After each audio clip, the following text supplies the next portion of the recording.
Hey everyone, thank you for humoring me and honoring me to come in.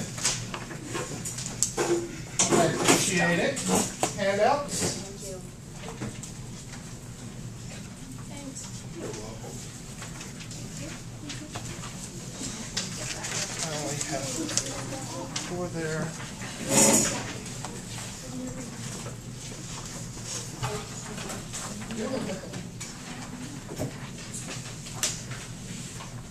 Do I have enough for everyone? Did you guys get any? You guys have some? This table doesn't have any.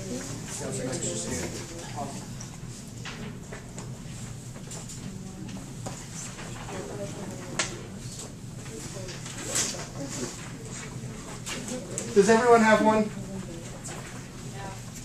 All right. I've talked to you guys before, but about the teen poetry contest. This time I'm going to actually do a series called Book Talks, and I'm doing this for a class. Typically I work at the Cameron Village Public Library, if you guys remember. This time I'm going to be talking to you about books that you actually might be interested in to read. And because this is a creative writing class, I decided to choose a topic that might actually be creative, that you guys can actually write about in some way from your own writings. So I chose dystopias. Now I will go ahead and tell you, at the very beginning, I didn't know what the word dystopia meant. But a dystopia simply is a work of fiction describing an imaginary place where life is extremely bad because of deprivation or oppression or terror. That's all it is. Can anyone think of either a book or a movie, video game, graphic novel? Lord of the Rings. Lord of the Flies. Lord of the Flies? Lord of the Rings is imaginary. That would have been good also. Any others? Where are we, like, Dystopias. okay, like The Giver? Yep. The Hunger Games is an excellent one. Bridge to Terror. Yes. Anyone know of like a video game that might be really cool? Halo would be good. Final Fantasy. Final Fantasy is phenomenal. All of what? Call of Duty. Call of Duty, exactly. What about movies? This one's probably the easiest one. Avatar. Avatar is one. Harry Potter. There's just lots and lots and lots. On the sheet on the back side, you actually see I've added a couple of those. So let's talk about the actual books that I chose for you guys to do on this. One of the things is I actually have to read these things. So I read the books. For the most part, I didn't do too bad. There was one that I was like, eh. But then once I finished it, it was pretty awesome. So, let's get started. I'm going to actually be doing a book talk on all 6, and it's going to be short. And part of my assignment of doing this was I have to do it in 3 different forms or techniques. The first one is I have to actually become a character in the book. So that's first person book talk. The second one is going to be just a descriptive. You probably, when you talk to one of your friends about a movie or you talk about a book that you've read and you just talk about it, that's descriptive.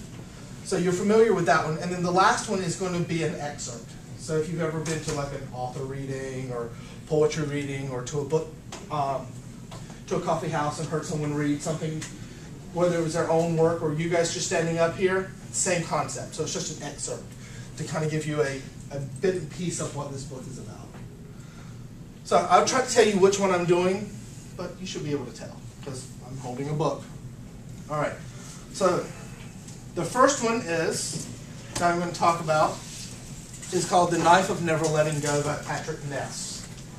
This one I'm actually going to get in character for, which is actually a lot of fun.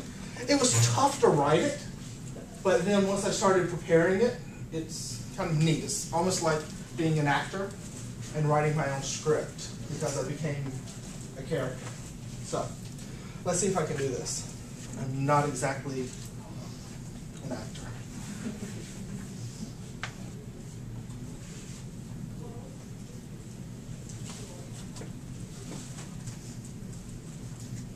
I'm Todd Hewitt. I'm Todd.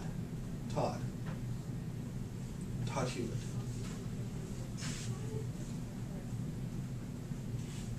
I have to keep reminding myself who I am and where I am and what's going on because it centers me. It brings me back to something that I can actually understand. This past day has just been overwhelming. My nerves are raw. I'm Todd Hewitt. I'm 12 years and 12 months old. And in 1 month, I'm going to be a man. Todd. Me. Todd. Now, we're settlers here on New World. Well, we were settlers. We arrived here about 20 years ago. And once we got here, everyone just kind of went their own separate ways. Now, my mom and pa, they stayed here in Prentice Town. Not that there's a whole lot left anymore, but they used to be 2 stores. Now there's only 1. There used to be 2 bars, but there's only 1 now. There was a clinic, non-working gas station still here. There's the big house where the mayor lives. There's the police station, and whoop, hang on, I'm getting ahead of myself just a little bit. We was all getting settled here in our new town, on this new world, with our new rules.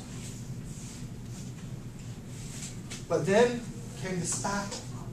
Now, the spackle, they was really tall and thin. They had these long arms with these long fingers. They had a mouth in the center of their face. That's what it's supposed to be. They had ears that went down near the jaw. The eyes were black, like swamp stone. They didn't wear no clothes. They wore moss and lichen.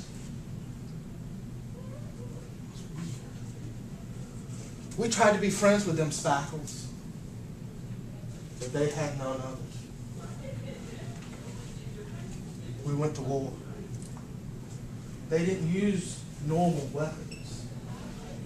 They used germs for their weapons. There was no way for us to fight against germs. Now those germs did things to us. The first germ that they did, it was supposed to kill all of our livestock. And it was supposed to make us hungry. It didn't kill the animals. All it did was make them talk. And God, do they talk. Have you ever heard a dog talk? It never shuts up. Now the other germ that they released,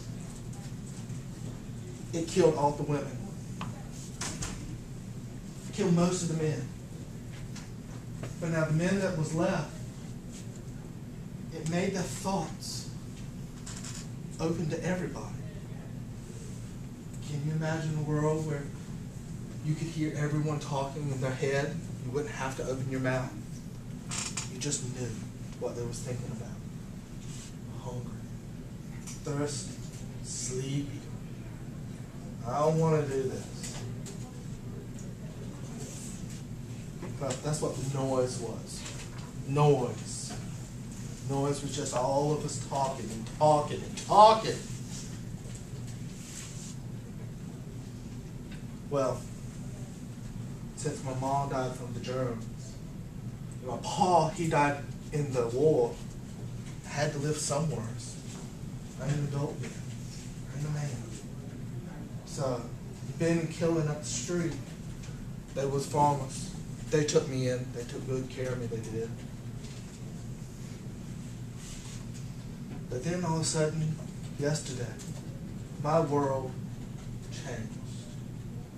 I was out in the swamp with my dog. Never shuts up.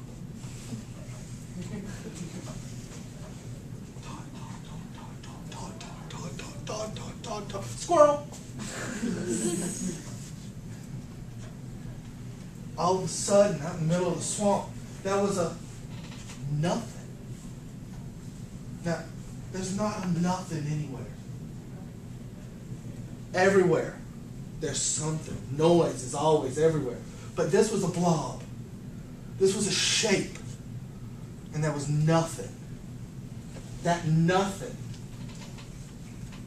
changed my world forever.